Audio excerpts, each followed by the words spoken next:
Hi, everybody, and welcome to today's LiveWire, Navigating the Campaign Registry and How to Increase Your Deliverability in Less than a Day. My name is Abby Manasali. I'm a product marketing manager here at LiveWire. And right below me is our presenter, Kat Collins. She is the carrier operations manager, and she's the expert all things carrier operations. So she's going to be giving the presentation today and talking about the campaign registry and how to optimize your SMS traffic. Before we do get started, I have a few housekeeping items to address. We're going to be sending a copy of this slideshow presentation to everybody who is registered. And we are also recording this, and we'll be sending that recording to anyone registered as well over your email. Feel free to share that recording with any of your colleagues or anyone you think would be interested in learning more about this. Feel free to pass that along. We've also got some experts in the LiveWire today waiting to answer your questions. So if you have any pressing questions about anything that Kat is going over, feel free to click that little chat icon in the bottom right-hand corner, and one of our experts will answer your question for you. If you want to save it till the end, we're also going to be having a live Q&A where we'll go over any of your questions and discuss anything else you want to go over. So those are your two options for questions. Please don't hesitate to participate. And let's get started. So our agenda today, we're going to be going over what the campaign registry is and why it's required and who that affects. We're also going to be going over some industry-wide 10DLC overviews to give you all the information necessary. And then we're going to be walking through LiveWire's TCR wizard, which is a way for you to register your campaigns fast and easy. It makes it a really easy process right from your space. We're going to be going over best practices and some common mistakes we see from our experience and how to get the highest likelihood of getting accepted. So we're going to be talking about how to get accepted for the first time every time. And then we're also going to be touching briefly on Throughput. And then at the very end, I've actually got a surprise promo for everybody all about messaging and TCR. So make sure to stick around until the end because everyone here is the first to hear about it. And then, of course, we've got that Q&A session. So without any further ado, here is Kat. Hello, everyone. Thank you, Abby. I'm Kat. Thank you all for attending my first LiveWire. So let's get started. So what is the campaign registry? It is simply a database where you register what we call a brand in a campaign. The brand being your business registration and the campaign being your messaging use case registration. Not to be confused with a political or marketing campaign. A campaign in this aspect is simply a messaging use case. It's required by all US providers to send traffic to US subscribers using local business lines. So what TCR is not for is for short code or toll-free numbers. The idea with the campaign registry is to fight off spam and to give mobile carriers insight as to who is messaging their customers. And speaking of spam, according to this RoboKiller report I found, there were over 1 million spam texts sent in September of 2021. And in August of 2022, that number grew to over 10 billion spam messages. I don't know about you, but spam is super annoying. The average American receives an average of 41 spam texts a month as of April 2022. And that seems like a lot. Me personally, I get around 4 messages per day, but on average, that's about 1.5 text messages per day. And usually they're all really annoying, really repetitive, and absolutely unwanted. I didn't opt into receiving this, but I'm still receiving it somehow. Just as a general overview for 10DLC, you may have noticed that some of the larger providers are beginning to become a little strict with 10DLC messaging and registration requirements, particularly with campaign vetting. Some providers even have extra fees and fines for unregistered and unsanctioned traffic. Providers who are not following the rules typically are going to be heavily fined on unsanctioned traffic, but also risk getting blocked, which disrupts deliverability. Now, SignalWire has been at the forefront of these policy changes and practices since the beginning, since we've known that they would be required eventually and that deliverability would absolutely be greatly affected. So rather than springing a deadline on our customers to get registered, we've been integrating the campaign registry into our processes for over a year now. We've already been working with our upstream peers on proper vetting policies, so the process changes for our customers have been seamless. Because we've been following these changes, our carrier ops team are experts on the campaign registry, and we personally vet each application before we submit them, just to ensure that your registration will be accepted on your first try. What we won't do is allow you to register low-quality messaging campaigns only for you to be shut down and fined later by the MNOs, which is honestly a waste of time, money, and energy. In the past, unfortunately, other providers have essentially left registrants fending for themselves, and as a result, they're scrambling now to improve registration quality to comply with the new manual DCA vetting practices. Because we've been following the regulations, we have an excellent relationship with our upstream peers, and we have a reputation for clean traffic. And as a result, we are also able to work with our peers and solve issues faster if any problems arise, such as falsely blocked traffic. On top of that, we have an incredible team of technicians that are experts on improving registration quality and ensuring that you are educated on industry-wide messaging best practices, which not only helps you save money on revetting fees, but ultimately optimizes your messaging deliverability. So as a general overview on costs, depending on the use case and the messaging needs, most registrations cost a total of between $23.50 and $49. So that includes $4 as a one-time brand registration fee, $1.50 to $10 per month for most use cases, with the first 3 months charged up front. $1.50 per month means your low volume generally. You choose a low volume use case, and $10 per month means you've chosen a standard use case, which most people end up choosing. There's also a $15 one-time DCA vetting fee, and this is not charged by TCR. This is charged by the DCA. I just want to be clear. A lot of people misinterpret that as something that the campaign registry is charging, but it is not. You can reach out to our compliance team and we can get you a quote on how much it will cost to get you up and running. Also, please stick around, like Abby said, because we have a special promotion that we are announcing at the very end. So I'm briefly going to go over a wizard walkthrough. Our new TCR wizard is the way that you register your brands and your campaigns through our dashboard. So you have to be in your space first, obviously. You want to navigate to the Messaging Campaigns tab. This is for 10DLC registrations only. This is not for short code or toll free. And you'll find, at first, you'll come to the brand page. You want to click on this plus icon, add a brand, and this is where you start filling out information on your company.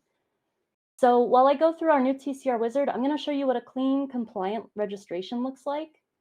I've created this fake online shop for myself. It's going to be called Cat's Online Shop.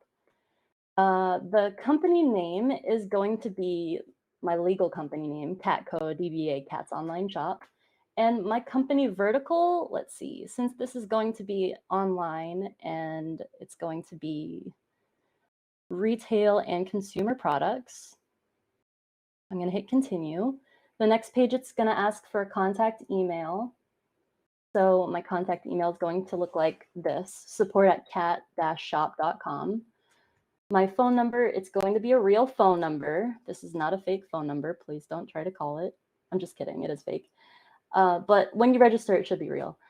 My address is going to be my real company address. And my website is going to correlate with that contact email that I posted up earlier, cat-shop.com. You want your contact email to match up with the domain that you're registering. I'm going to hit continue. It's going to come to the final page for brand registration. My EIN issuing country is United States. My legal entity type is going to be a private company, and my EIN is going to be, let's pretend I have a real EIN. Okay, it must be a real thing. Okay, so try that. Nope. Nope. Okay, I don't have a real EIN, so I can't actually do this part. I'm going to skip this. Once you finish this, it should take you to the campaign creation page, and it looks like, the register the campaign page. It looks like this.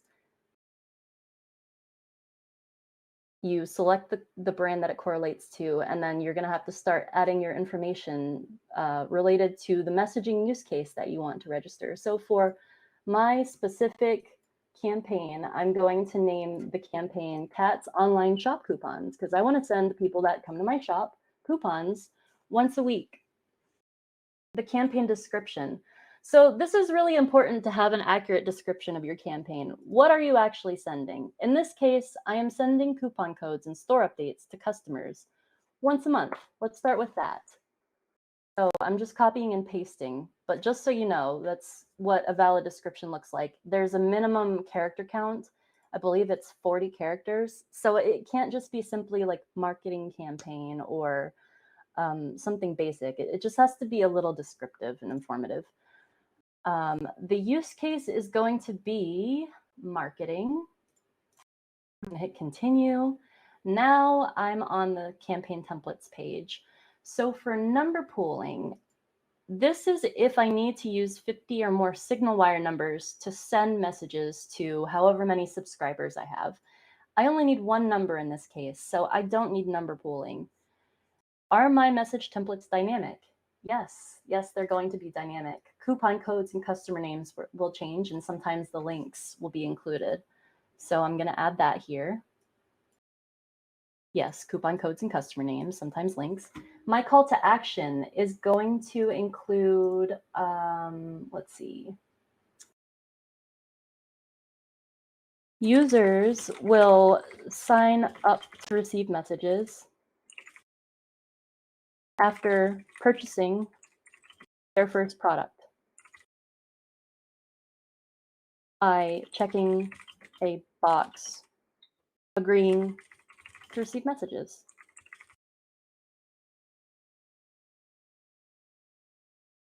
Ignore the typo. I'm only human.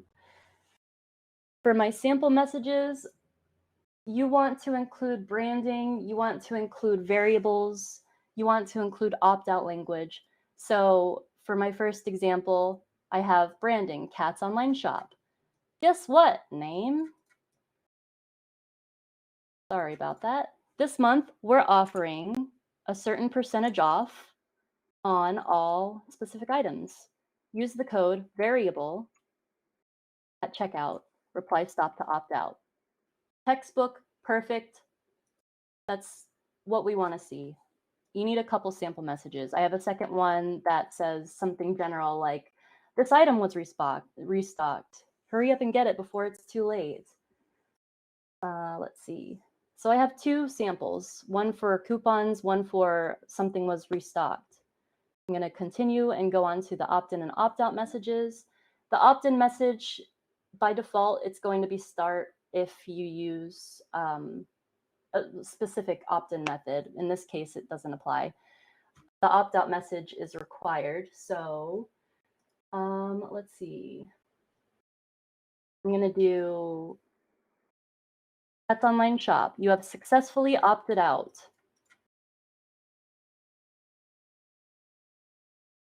Cat's Online Shop messages. Reply with unstop to resubscribe. Have a nice day. The help message is going to look similar. It's going to say you responded with help for quick assistance. Please call or email the email addresses that I have. Sorry, I'm not really going to show that. I don't want to waste too much time on this part. The opt-in keywords, default is start. Oh, sorry, the opt-in message is required. Let's see. I have for the opt-in message, well, hi, you're subscribing to receive monthly coupons. Please reply yes to confirm. So this is called a double opt-in method. When you include please reply yes to confirm, help for help or stop to opt out is also included for the first message.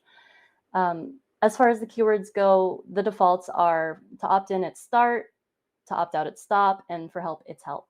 If you don't want to change those, you don't need to, but you definitely need a help message, an opt-out message, and an opt-in message, and you should include opt-out language on all of those, reply stop to opt-out, and you should include branding. So it shouldn't just be some simple, like, you've subscribed. It has to be more detailed than that. Hitting continue, we're on to the legal part. It'll ask if you're doing direct lending or loan agreements. I am not. Will my templates and message examples include an embedded link? Yes, they will. When I send coupons, I'm going to include a link. I want to check this. Don't use public URL shorteners. Will it include phone numbers? Except for the help message, no. So I don't need to include this. But if I wanted to include phone numbers in my messages, I would want to check this box here.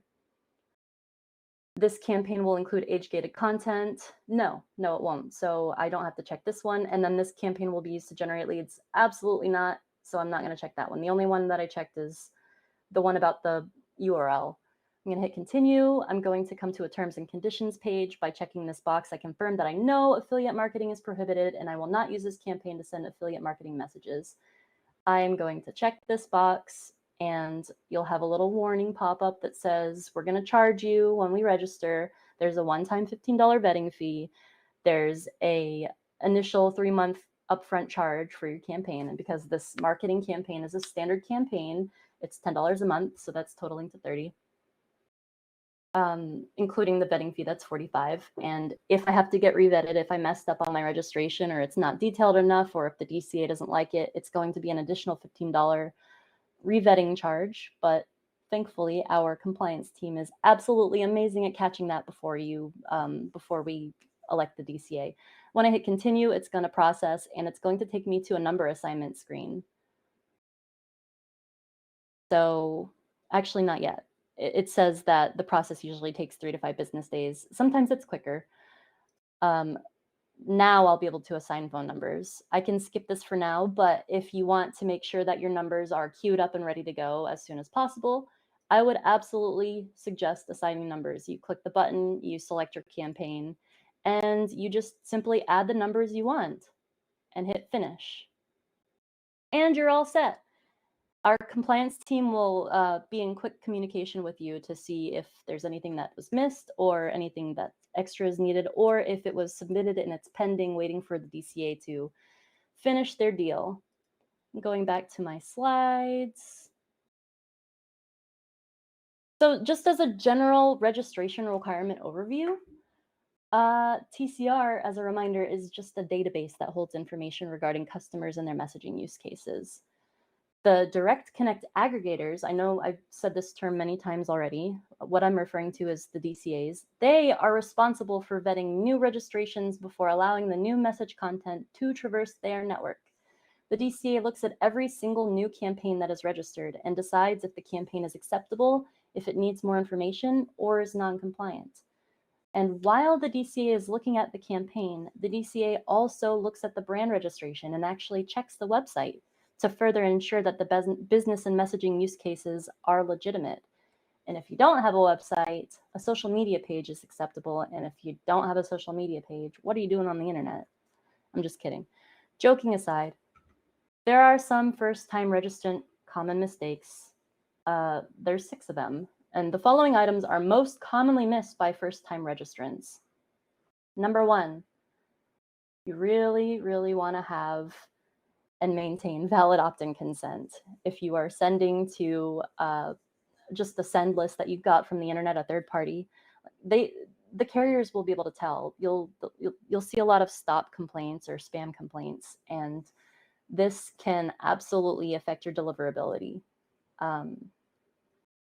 If you're not collecting opt-in consent at all at the start, that might be a problem, and we can discuss that later. The second thing is a valid website that is associated with the registered brand.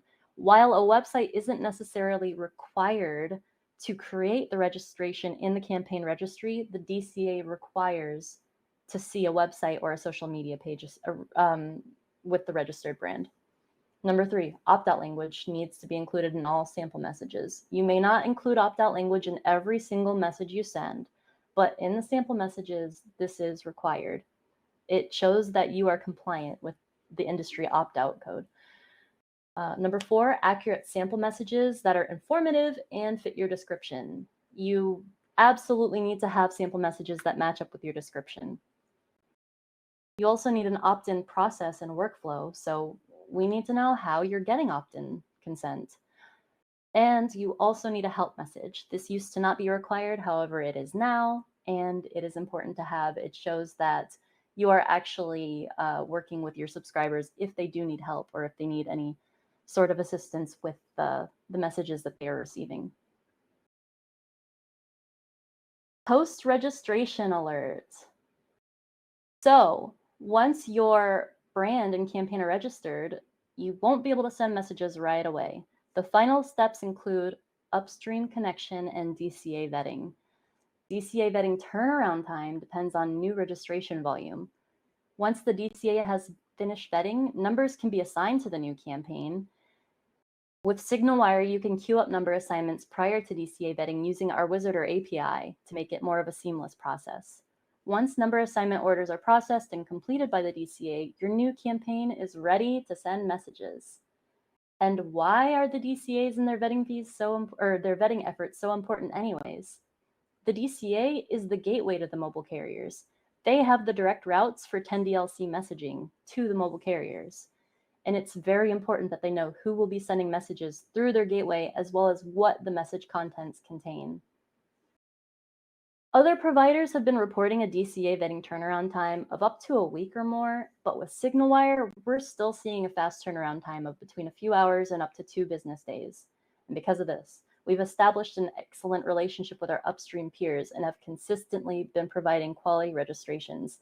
They know they can trust us, so vetting is quick and easy. Speaking of our registration team, when you first register your brands and campaigns, our registration team will quickly go over the information you registered just to make sure any further information isn't required. We want to save you time. We don't want to waste time. The registration team is full of compliance experts, and they're happy to guide you through the process and ensure your registration is complete and will be accepted by our upstream DCA the first time. Since our DCA charges a $15 vetting fee per vet, including revets, we just want to make sure that your registration will be accepted the first time around to save you money and to save time. Our experts may offer suggestions and advice for your registration info if needed, but please remember that they're just trying to help.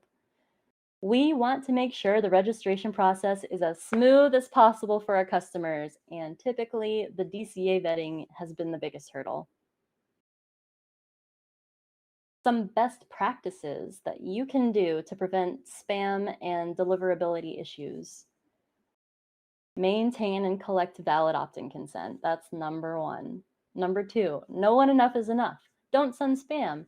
If your use case involves marketing, sending 4 or less messages per month is the best practice. If you're sending messages once every day to show customers your coupons every single day, it gets old really quickly, and you will absolutely get people, they'll be fed up. You want to include message branding so your subscribers know who is sending the messages in the first place. You also want to avoid public URL shorteners. Those typically will get flagged by upstream filters. And if you're going to include phone numbers and URLs in your messages, you need to ensure that they are included in your message templates that are registered. If you need to ever change your messaging templates, you can just open a ticket and we can do that for you. Some things you should know. If the mobile carriers detect a large amount of spam complaints from subscribers, an investigation may be launched on your registration, and mobile carriers can block your messaging content at any time if they deem it to be inappropriate or spammy, even if fully registered. You will maximize your deliverability by following our words of advice, and with 10DLC, you'll have a higher throughput depending on your messaging use case. And guess what? SignalWire will queue and throttle your messages for you, so you don't even have to think about it. Just set it and forget it. Continuing on with 10DLC throughput, we calculate, actually, the industry, when it comes to 10DLC, calculates their throughput at a campaign level and not at an individual number level. It used to be at an individual number level before the campaign registry was a thing, but that is no longer the case. So if you use 1 number to send messages, or if you use 10 numbers to send messages from the same campaign, The throughput is still at the campaign level and it does not change. Using more numbers to try to snowshoe will not work, as it doesn't increase your base throughput per second, and it will not evade spam filters because there's a common campaign ID assigned to each number that is on the same campaign. The thing with T-Mobile is they handle throughput a little bit differently than other mobile carriers. They actually put a daily limit in place at the brand level to T-Mobile subscribers. Brands can have multiple different campaigns with multiple different use cases, and T-Mobile will only allow a certain amount of traffic to their subscribers per day per brand. Thankfully, there's no daily limit on messages to subscribers with other mobile carriers such as AT&T and Verizon, but AT&T sets the tone for the per second throughput. And if you need a higher daily throughput to T-Mobile, or if your campaign's default per second throughput is too slow for your use case, and if your use case isn't specifically the low volume option, you want to consider getting your brand vetted. So you can further increase your throughput by brand vetting. Throughput is determined by the use cases class and tier assignment, and by default, standard use cases start at 2,000 messages per day to T-Mobile with a per second throughput of 4 messages per second to all mobile carriers in the US. Brand vetting costs $40 per vet, and it is totally unrelated to the $15 vetting fee that the DCA charges during the registration process. Brand vetting and campaign vetting, totally separate. Vetting can be done directly through the Campaign Registry's dashboard with options to select either Aegis Mobile or WMC Global. And all you have to do is open a ticket and we can request vetting for your brand for you. When vetting, you'll receive a score between 1 and 100 after the vetting has been completed. Most vets are automated and they return a score after about 30 seconds roughly. Sometimes Aegis or WMC might miss something in their automated vetting system and a manual vet is triggered, and that can usually take between 1 to 2 weeks to complete. So the score that you get, what about that? This applies to most standard use cases. If you score between 1 and 24, you don't get a throughput increase at all, not to T-Mobile and not per second. So that's a little sad. 25 to 49, though, you will see a daily brand throughput increase to T-Mobile, and that cap is increased from 2,000 to 10,000 per day. However, your per second throughput remains at 4 messages per second per campaign. Now, if you score 50 to 74, it's a little bit sweeter. Your per second throughput is increased to 40 messages per second per campaign, and your daily T-Mobile brand cap is set to 40,000. 75 to 100 is where we're getting serious. That increases your throughput per second to 75 messages per campaign, and your daily T-Mobile brand cap is set to 200,000. So that's great. Inactivity alert! Thank you. So unfortunately, T-Mobile has had an issue with people in the past abusing the registration process before manual DCA election was required. There's been an issue with old, unused, fully registered campaigns suddenly starting to send spammy content out of nowhere. And as a result, T-Mobile has implemented an inactivity fee of $250 per campaign that they deem inactive. T-Mobile may fine your campaign if, for a rolling 60-day period, no traffic terminates to a T-Mobile subscriber. And you can avoid this inactivity fee by just ensuring 2 things. You just have to do 2 things. Have at least 1 active signal wire number assigned to each of your campaigns, and make sure that you send at least 1 message to a T-Mobile subscriber once every 59 days per campaign. And that's it. Few questions in the chat, but now is a great time to ask your questions to Kat directly. There's a little button at the bottom. It looks like a hand. It highlights you green, and you can ask the question out loud, and we can have a discussion. Or if you prefer, you can put it in the chat right here. So does anybody have any questions? You might have to unmute. If you not Kat, if you have a question, you might want to unmute so that you can ask it out loud. I see some in the chat right now I'd like to address. Yeah. So I see that. Oh, my bestest pal, Kyle, is already responding. Thank you, Kyle. But to reiterate to anyone that's not following along in the chat, the $250 inactivity fee applies to all campaign types, not just specific ones. I see a question on, let's see. Can a sole proprietor register a 10 DLC number? There are works going on with sole proprietor. There was an issue with how certain providers were registering sole proprietor use cases, and it caused a bit of an issue with spam inadvertently, because they weren't being vetted or reviewed. It was kind of just like bunk registrations just to pass through volume. So T-Mobile has been working on restructuring the sole proprietor use case and the requirements. That should be coming soon. I don't know if it's quite ready yet. Last I talked, I just spoke with our upstream peers today, and they said as of right now, sole proprietor, they're not being accepted yet. So that's still in the works. You can, however, get an EIN. That process might take like a week or so, but it's free from what I understand. Let's see, are there any other questions related to sole proprietor? Okay, I have a question. How do the samples and opt-out language pieces work if you have a multilingual campaign? So you would want to ideally include at least 2 samples that are, I mean, how many languages are you talking? If there's like 3 or 4 languages, you can try to include, I think up to 5 samples, and you can have a different language per sample, or so English and Spanish, currently 2. For your sample messages, I think your best bet is to include the message repeated both in English and in Spanish then. Yeah, so we can include that in the same sample slot, and it would be clear to the DCA and to the mobile carriers that it's multilingual. Okay, and another question. In general, why would anyone use a 10 DLC number when toll-free numbers are much easier and less costly to register? Oh, toll-free is, it actually takes about 8 weeks right now for toll-free numbers to get registered. And the same information, if not a little bit more, is actually required now. Ziploop is the entity that handles all of the toll-free registrations.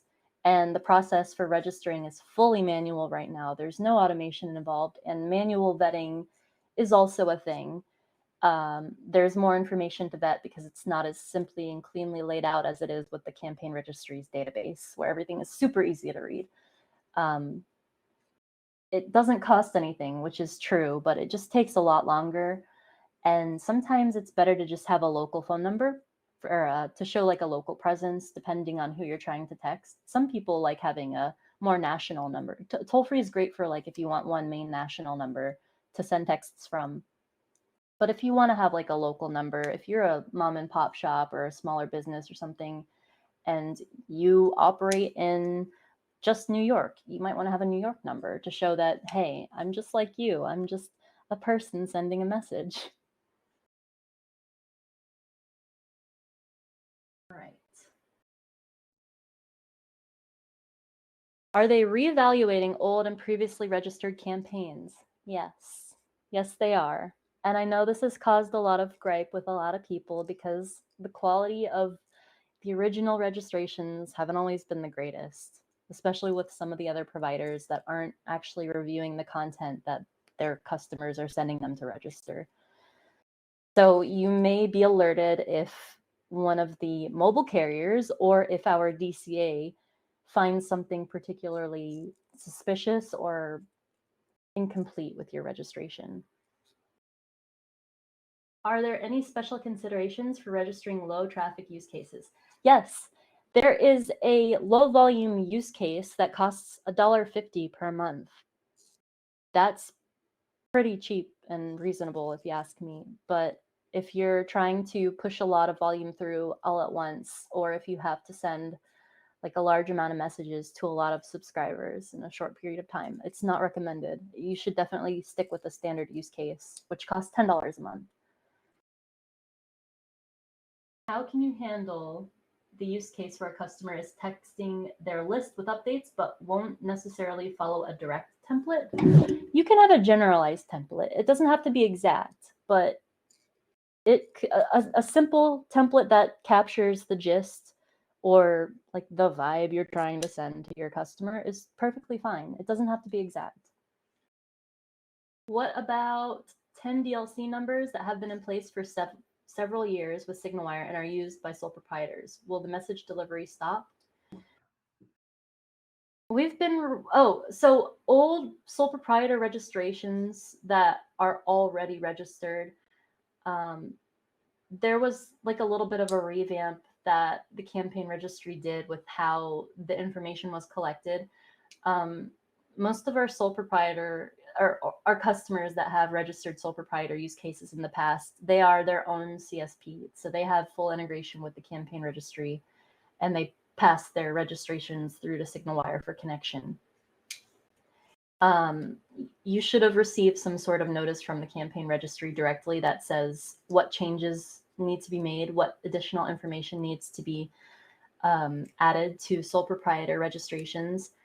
And if you don't update your sole proprietor registrations, they're going to be relabeled or reclassified as unverified, I believe, or I think it's unverified. I'd have to check on that.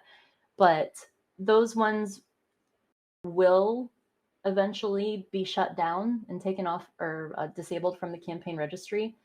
And unfortunately, you won't be able to send messages through SignalWire until you get them re-registered or fixed up. So I recommend if you have sole proprietor campaigns already registered, you make sure that they are up to date and compliant with what is currently being asked for in the Campaign Registry. How is low traffic defined? I would say if you're sending less than 2,000 messages per day, that's pretty low volume. Anything more, that's considered standard or higher volume. So Dennis is saying that they've never been registered, but they cannot register now as a sole proprietor. But if they're using SignalWire, they must be somehow registered, because our local numbers require registration to send to US numbers. Are they sending to the US? I might have to look into that a little bit for you later. If you want to open a ticket and reach out, I'd be happy to take a look and see what we can do for you. Are there any specifics with applying for a low traffic usage, less than 2,000 per day? So all the same information is required. You just have to select the low volume use case when you go to register your campaign. I hope I didn't miss any questions. I think I got them all for now. Does anyone have any other questions that I haven't answered yet, or I might have missed, or if you want me to elaborate on any points, I'd be happy to do so.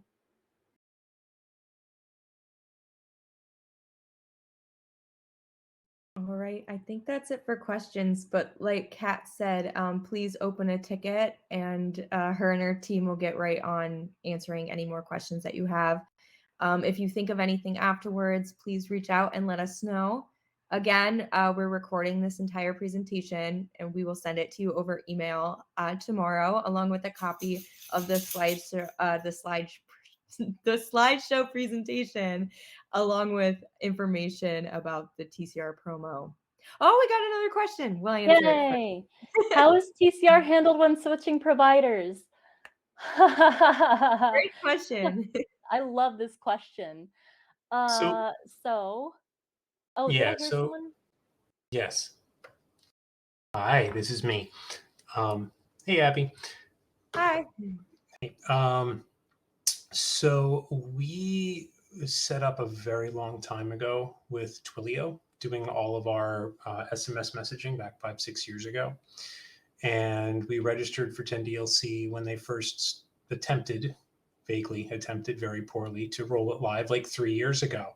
And we've repeatedly re-registered and re-registered and re-registered and re-registered every time they screw everything up and you have to redo it and they lose their data and everything else. So they don't offer the level of detail that you folks seem to offer when it comes to navigating and getting everything properly registered with multilingual campaigns and everything else. So I've spoken with Abby previously about potentially migrating over to you folks and a couple of other things. And now I'm kind of thinking maybe this is a time to potentially do that, at least for our SMS traffic, because we get a lot of patient traffic through SMS, and it would be really not good for us to lose that contact mechanism with our patients, and the patients are not going to be happy about it either, especially when they don't get their medical supplies and medications on time because their cell provider decided to block messages from us. So I'm curious as to how that whole process works in terms of switching potentially from Twilio to you folks with the campaign registry and the 10DLC registrations. Right now, as far as it stands, you have to re-register if you switch providers. That's the only downside. However, Abby's promotion, if you have a specific amount of volume, I believe it's over, if you can send over 20,000, is that right? Within 3 months of registering, we'll waive your registration fees for you. And that's per campaign, 20,000 per campaign. However, it sounds like your use case might be okay for a short code, depending on the problem is that short codes are an absolute nightmare because they want like the entire program brief and like that whole song and dance, and it's like that's not really what we're doing. Because what it is hey, Joe Schmo, you're due for your medical supplies. Do you want them? Yes or no, right? And it's not really like a short code type thing. They might reach out doing customer service. It's a lot more open-ended than that. We investigated doing short codes a long time ago. I've done short codes in the past, and it's a complete and total pain. And the carriers they don't like short codes despite how great they can be for programs like ours. And they just don't understand the customer service model. They think everyone's trying to scam people and everyone's sending spam garbage in the whole 9 yards. So it's very challenging. But okay, I have other questions, but they don't really pertain to this directly. It's more a matter of like how other pharmacies have been integrated with some of these carriers, but I can take that offline with you guys. Absolutely. I'd like to add that if you have questions about your use case, my team and I would love to talk to you. We could get in a video conference just like this, and you can bring your people and I can bring my people, and we can just talk about what you're trying to do with messaging and offer like the best path forward for registration. We've helped a ton of people out this way, and we're happy to do so.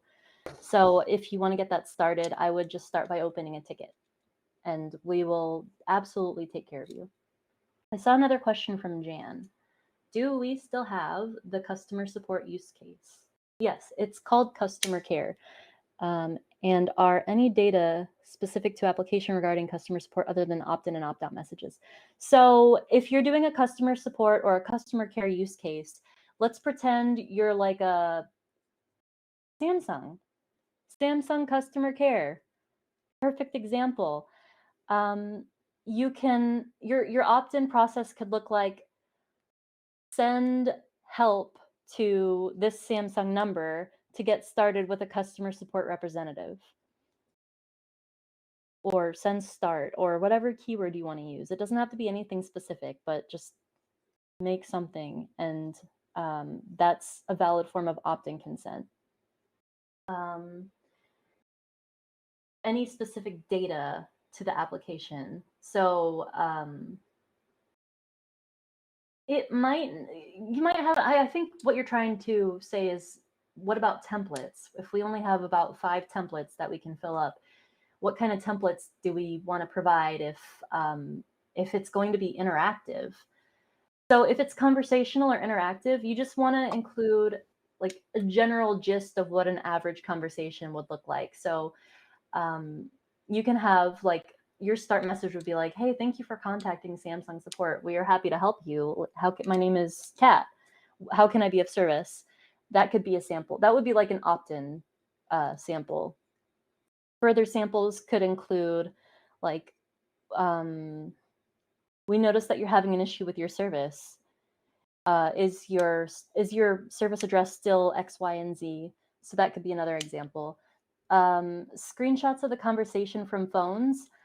That if you want to bring that to the table when we're discussing how you should register, if you needed extra assistance with that, or if you wanted to do that via ticket, we can definitely offer ideas of what sample messages you could include. And if you want to confirm or reject them, we would be happy to update your registration to include those. But screenshots of the conversation would give us a really good idea of what sort of templates we can formulate from that use case. You'll So, be ready to apply next week? Cool, looking forward to it.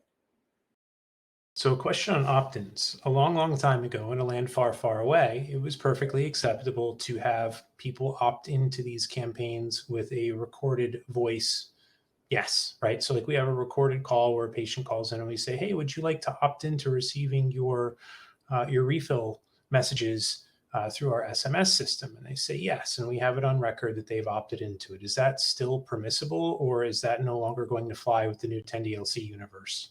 No, that's still fine. It just depends on use cases. So that's technically considered verbal opt-in consent, and that's applicable for informational use cases such as appointment reminders. That wouldn't be applicable to promotional. So if you're a marketing, then you would need to have like Okay. explicit written consent.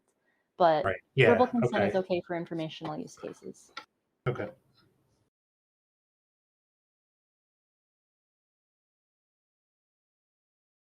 And if we have no further questions,